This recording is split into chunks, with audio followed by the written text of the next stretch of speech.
Le fruit de l'esprit, c'est l'amour. Galates 5, 22.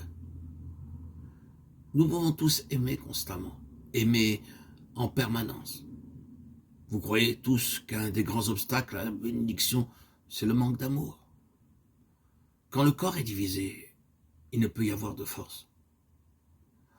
En Hollande, au temps des grandes guerres religieuses, quand ce pays résista si noblement, en Espagne, une de ses devises était « l'unité fait la force ».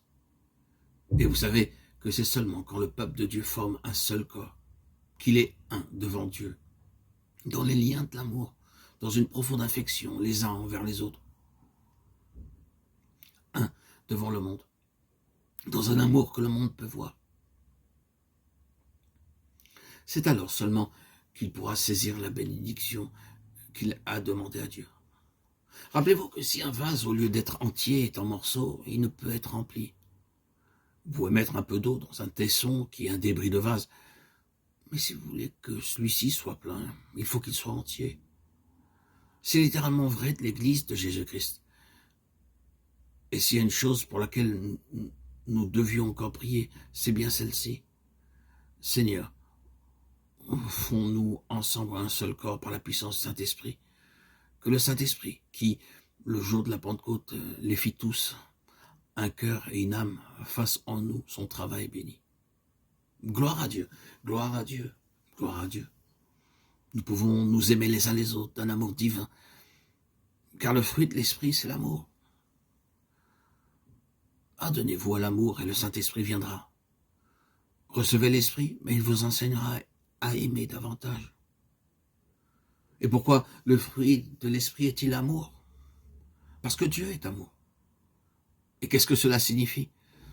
C'est dans la nature même de Dieu de prendre plaisir à se communiquer.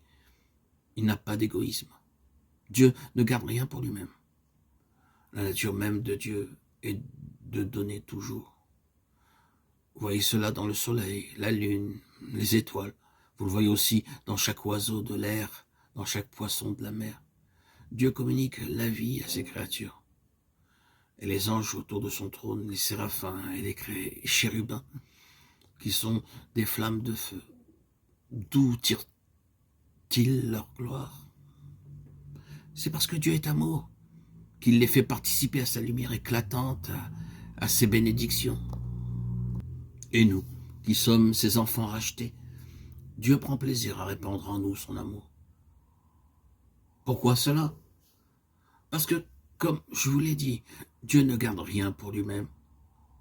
De toute éternité, Dieu avait un Fils unique. Et le Père lui-même a donné toutes choses. Et rien de ce que Dieu avait n'a été retenu. Dieu est amour.